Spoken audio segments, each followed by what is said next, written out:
This is Sridhar Gadari, senior journalist, managing editor, media news. భారతదేశంలో సేవకు ప్రతిరూపం కొత్తూరు సీతయ్య గుప్తా.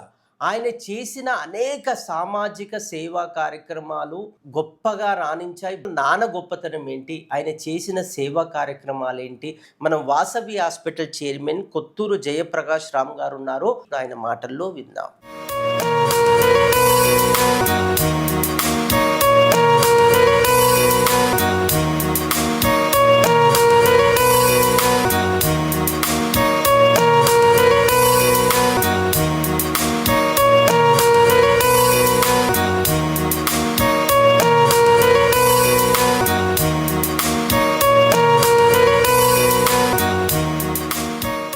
ఇప్పుడు మా నాన్నగారు కొత్తూరు సీతగుప్తా గారు మహోన్నత వ్యక్తి. ఆయన ఒక కారణ జన్ముడు అని అనొచ్చు. ఆయన చేసిన సేవలు కానీ నిస్వార్థంగా, ఆయన వ్యాపారాలు చేసిన కానీ లాభేక్షతో ఎప్పుడు కూడా పోలేదు. చాలా వరకు కూడా చాలా రీజనబుల్గా చేశారు, చాలా తక్కువ కాలమే చేశారు. తర్వాత ఇక్కడ కమ్యూనిటీ డెవలప్మెంట్ కానివ్వండి, రాజకీయాలకు వచ్చిన తర్వాత కూడా ఆ వ్యాపారాలన్నీ మానుకున్నారు. వేరే వాళ్ళకి ఒప్ప చెప్పారు, వాళ్ళు చూసేవాళ్ళు, వాళ్ళు ఏది ఇస్తే అది తీసుకునేవాళ్ళు, అంతేగాని పోయి అక్కడ కూర్చొని ఎంత వచ్చింది ఏమొచ్చింది ఎప్పుడు కూడా వాళ్ళు పట్టించుకోలేదు. కాబట్టి ఆ విధంగా తర్వాత నేను కూడా ఎంటర్ కావడం కూడా జరిగింది, అవన్నీ కూడా జరిగినాయి. కాబట్టి దాంట్లో ఆ విధంగా అది గడిచిపోయింది. అలా వేములపాడలు కానీ ఇవన్నీ కూడా అక్కడ పోయినప్పుడు ఆ వైబ్రేషన్స్ అనేది ఆటోమేటిక్గా మనకు వస్తుందండి. వచ్చినప్పుడు అందులో నిమగ్నం అయిపోతాం మనం. దాంతో ఒక ప్రశాంతత అనేది వస్తుంది, మన ఆలోచన శక్తి కూడా పెరుగుతుందని నాకు అనిపిస్తుంది.